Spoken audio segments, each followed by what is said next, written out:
Biodegradable waste management, जो solid waste management का session हुआ था उसमें हम बायोडिग्रेडेबल वेस्ट मैनेजमेंट में अलग अलग तकनीकी विकल्प देखे थे। उसमें हमने पहला एक डिस्कस किया था कि अगर हाउस होल्ड लेवल पे करना है तो हम पीट कंपोस्टिंग के लिए जा सकते हैं, है ना, जो खाद गड्ढा उसको हम बोलते हैं। तो यहाँ पे जो हमने डेमोन्स्ट्रेट किया है पीट कंपोस्ट ही है। हाउस होल्ड लेवल पे मिनिमम जो साइज रखना होता है 1 मीटर लंबा और 0.6 मीटर विड्थ होता है। कहीं कहीं पे आपको लगता है वेस्ट ज्यादा आ रहा है तो आपको खाली एरिया चेंज करना है। गहराई ये ध्यान में रखना है 1 मीटर के इसके ऊपर नहीं होनी चाहिए। गहराई जो होगी आपकी 1 मीटर रिस्ट्रिक्टेड है। आपका जितना सॉलिड ज्यादा आ रहा है उस हिसाब से आपको खाली एरिया चेंज करना है, ठीक है। तो ये यहाँ पे इन घरों के, इस घर के लिए जो सॉलिड वेस्ट के लिए हमने पीट कंपोस्ट यहाँ पे डेमोन्स्ट्रेट किया। पीट कंपोस्ट में हम ये बात कर रहे थे कि सॉइल अगर अच्छी स्टेबिलिटी वाली है ना, कोलैप्स नहीं हो पा रही है तो आपको ब्रिक लाइनिंग की जरूरत नहीं है। तो यहाँ पे स्टार्ट हमको ऐसे मिल रहा था कि एक्सकैवेट कर रहे थे तो कोई सॉइल ढल नहीं रही थी, है ना, मिट्टी ढल नहीं रही थी, तो हमने यहाँ पे फिर ब्रिक लाइनिंग नहीं की। लेकिन हमने एक बात किया था कि बारिश का जो पानी आता है उसकी एंट्री प्रोटेक्ट करने के लिए हमको एक प्रोटेक्शन वॉल देनी जरूरी है ना। तो ये हमने देखा एक प्रोटेक्शन वॉल दी जिसको कम से कम 4 इंच जमीन के ऊपर है, इस तरह से हमने इसको ध्यान रखा, है ना। अब ये इसको प्रोटेक्शन दे दिया। अभी ये इसका हो गया एक पीट कंसेप्ट किस तरह से होता है। अभी इसका वर्किंग किस तरह से करना। कंपोस्टिंग में 3 बात किया था। पीट कंपोस्ट है, नाड़ेप है, वर्मी कंपोस्ट है। हाउस होल्ड लेवल पे हमने बात की थी पीट कंपोस्ट और पॉट कंपोस्ट की। ये पीट कंपोस्ट है ना। अभी एक्सकैवेशन में कैसे करना है आपको पता चला। अगर हाउस होल्ड लेवल पे मिनिमम साइज कितनी रखनी है 1 मीटर बाय मिनिमम 0.6 मीटर।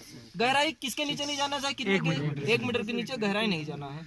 इसको नीचे से कंक्रीट करना है क्या, नहीं करना है, खुला छोड़ना है। साइड से भी नहीं करना, हाँ कुछ नहीं साइड से भी नहीं करना है इसको, खाली इसको ब्रिक लाइनिंग कब देनी है, स्टार्टर आपका कोलैप्सिबल हो, मतलब पूरा लूज सॉइल हो, सैंडी जैसी सॉइल हो तो आपको ब्रिक लाइनिंग देनी होती है, नहीं तो करने की जरूरत है क्या, नहीं है। बारिश को पानी से एंट्री प्रोटेक्ट करने के लिए हमको क्या करना है, साइड में 4 इंच की वॉल, 4 इंच की एक वॉल करना है। जमीन से कितनी ऊपर होनी चाहिए, 4 इंच कम से कम ऊपर होनी चाहिए। अब इसको जब वर्किंग करते हैं नीचे में बेस में 3 सेंटीमीटर की गोबर क्लियर, गिली गोबर क्लियर डालनी होती है ना। हम इनको गोबर बोला थे, इन्होंने पूरी स्लरी बना के दे दिया है, लेकिन हम इसी को गोबर मान के चलते हैं, है ना। तो एक 3 सेंटीमीटर की हमको क्या करना होता है, एक नीचे पूरी लेयर बेस में डालनी होती है।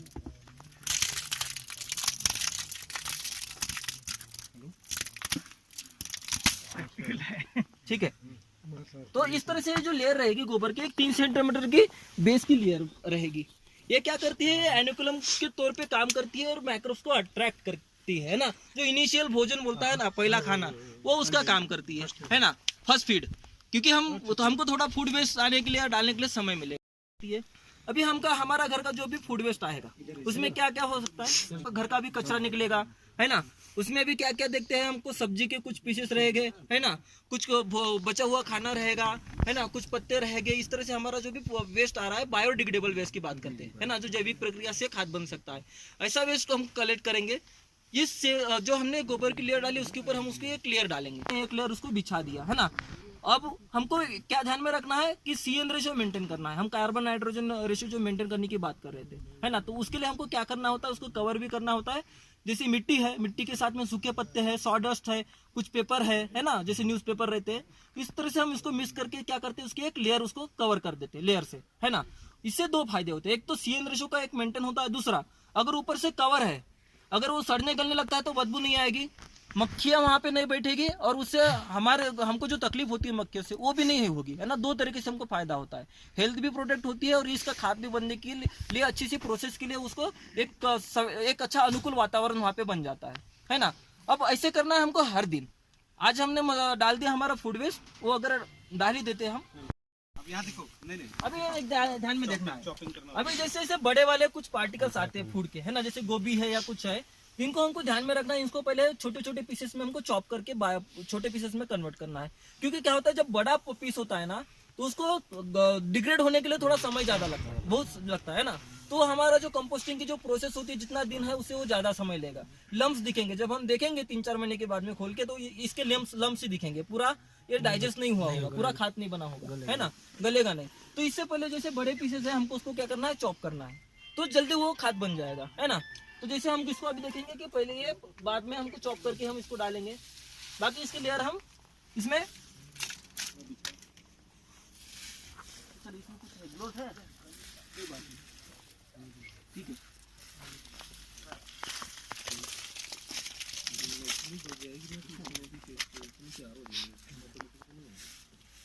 अपने आप होता इस तरह से हमारी एक लेयर आ जाएगी, है ना, पूरी जितना भी हमारा सब्जी फूड वेस्ट जो भी आ रहा है, उसके बाद में हम सॉइल और सूखे पत्ते, है ना, सॉडस्ट अगर मिलती है तो उससे हम कवर कर लेंगे। अब ऐसे करते करते हमारा पीठ भरने तक आ जाएगा। हमको देखना है कि 150 mm का जो लेयर है नीचे रखते हुए हम इसको भरना है ना। उसके बाद में 150 mm की मिट्टी की लेयर इसके ऊपर से पूरी कवर करनी है, पूरा भरने के बाद में कितना mm का, 150 mm का, और इसका थोड़ा डोम जैसे बनाना है ना, ऊपर थोड़ा ज्यादा रहेगा और थोड़ा ऐसे ढलान तरीके का, है ना, ऐसे डोम बनाना है। उसके बाद में हमको क्या करना है, अभी ये तो हमने प्रोटेक्ट कर लिया, उसको कवर भी कर लिया। अब नीचे वो खाद बनने की अच्छी से चलता रहेगा, खाद बनते रहेगा। कभी कभी बारिश हो जाता है ना, तो बारिश हमको से बचाने के लिए उसको क्या करना है, उसकी जो डोम बनी हुई मिट्टी उसको कवर करना है पॉलीथीन से, है ना, ताकि पानी है बारिश का ऊपर सीधा इसमें अंदर ना जाए। इसको कवर करने के बाद हमको कितना दिन के लिए छोड़ना है, 180 दिन कम से कम खाद बनने के लिए रखते हैं। जहाँ पे टेम्परेचर कम है वहां पे आपका पकड़ ले 200-250 दिन लग रहा है ना। अब ये खाद बना, अब ये क्या हुआ, ये भर गया। इसके बाद में हमको क्या करना है, इसके बाजू में बाद में हम क्या करेंगे, दूसरा पीटी स्कैट करेंगे इसी तरह का। उसके बाद में उसको भरना चालू कर लेंगे। जब तक वो भर जाता है उतना हमको यहाँ पे गैप मिल जाता है।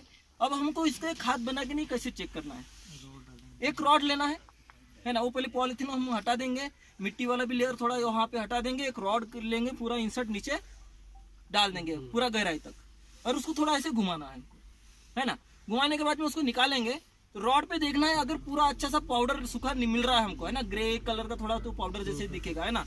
अगर वो पूरा पाउडर पूरा निकल रहा है तो मानो हमारा पूरा अच्छा तरीके से खाद बना है। अब सेंटर में करो, 2-3 जगह उसको इंसर्ट करके चेक कर लो, है ना। पूरा सूखा निकल रहा है तो हमारा अभी वो खाद बन चुका है ना। लेकिन अगर वो गीला निकल रहा है तो मानो हमारा अभी तक वो खाद नहीं बना, उसको और हमको समय देने की जरूरत है ना। अगर उसके बाद में हमको लग रहा है पूरा सूखा हो गया है, उसको निकालना है। निकालने के बाद में हमको थोड़ा उसके छन्ने जैसे करना है, छन्ना है ना। तो उसमें कुछ कुछ ऐसे हो गए पीसेस जो कभी कभी गलती से क्या होते हैं, ऐसे लम्स छूट जाते हैं, बड़े बड़े चॉप नहीं हो जाते। तो वो लम्स जैसे हमारे बने रहेंगे जो पूरी तरह से खाद नहीं बने हैं, तो उसको सेपरेट करना है। जो बाकी का खाद बना है उसको हमको आगे पैकिंग, अगर आपको आगे भेजना है, बेचना है तो पैकिंग के लिए जाओगे, और उसको खाद खेती एग्रीकल्चर के लिए यूज करना। जैसे यहाँ पे बगीचा है, ये क्या करेंगे, यहीं पे अच्छे से उसको यूटिलाइज करेंगे एज अ खाद के तौर पे, है ना।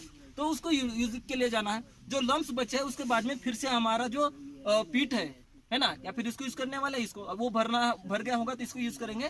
तो जो हमारा फूड वेस्ट के साथ में उसको भी हमको फिर से कंपोस्टिंग के लिए डालना है, जो लम्स बचे हैं जो पूरी तरह से डिग्रेड नहीं हुए हैं, है ना। और वैसी प्रक्रिया हमारी आगे चलती रहेगी।